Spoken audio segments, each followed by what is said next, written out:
I'm sure many of you are familiar with Roy Duff and his channel Aqvavitae, but did you know he's got a whiskey? Let's see if it's any good. Welcome back, Dram Fam, to the Whisky Diary.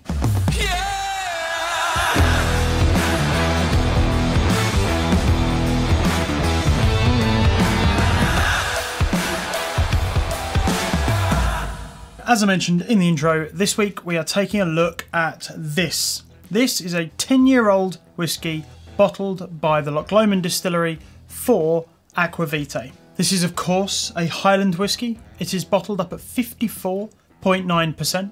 It is unchill filtered. It is all natural colour. It is absolutely unpeated, and everything in this bottle is from a first fill bourbon cask. This is of course a single cask. You could buy this directly from Royal Mile Whiskies for £70, I think it was, and that's for a 70 centilitre bottle. As I said in the intro, I'm sure many of you are familiar with Roy Duff and his channel Aqvavitae. I argue he's probably one of the most well-respected whiskey YouTubers, especially when it comes to Scotch whiskey.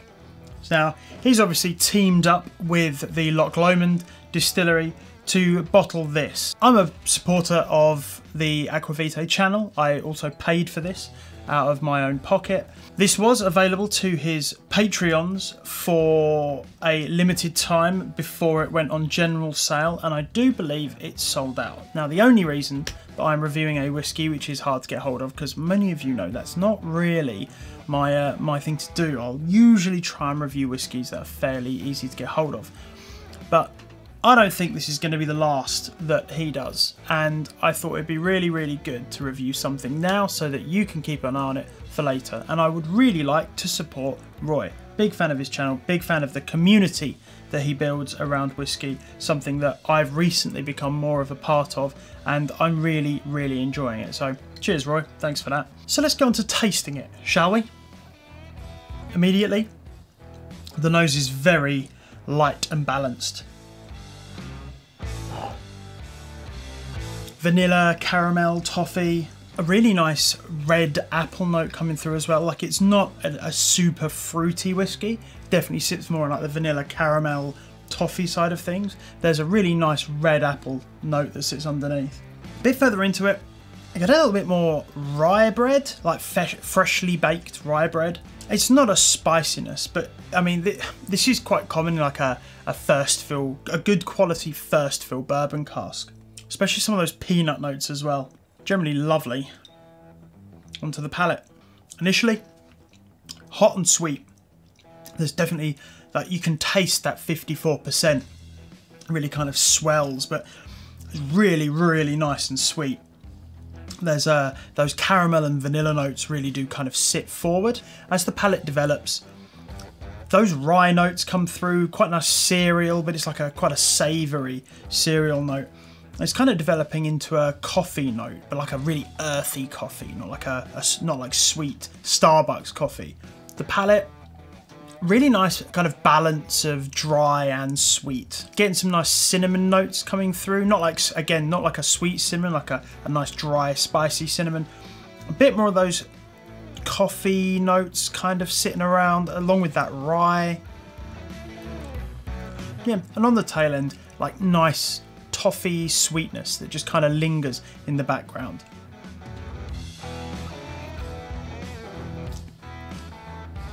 Upon revisiting, honestly, just much of the same, just a bit more mellow. A little bit more sweetness comes through initially, and loads more spice. So, do I like it? Yeah, man, I like it a lot. There is nothing here which is blowing me away. Nothing about this is, to my palate anyway, is life-changing. It's just a really good example of fucking good whiskey. This has got all of the numbers that we like to see. You know, it's bottled up at cask strength. It's a first fill bourbon, which I think because the majority of whiskey is finished in bourbon cask, a lot of people see anything that's finished in bourbon as just being like, you know, standard issue whiskey. But a first fill bourbon cask actually has tons and tons to give, and this is one of those examples where it's just got tons and tons of flavour. It is very much to my palate as well.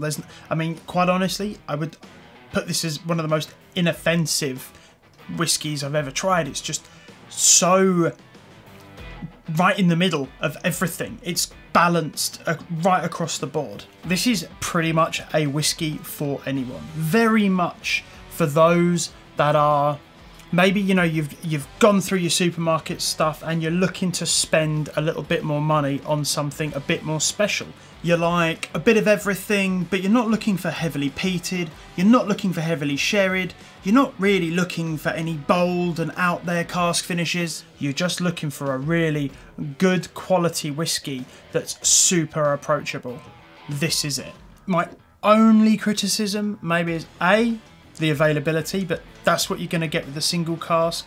You're not going to find them super available. And if this was £10 cheaper, it would be an absolute no-brainer.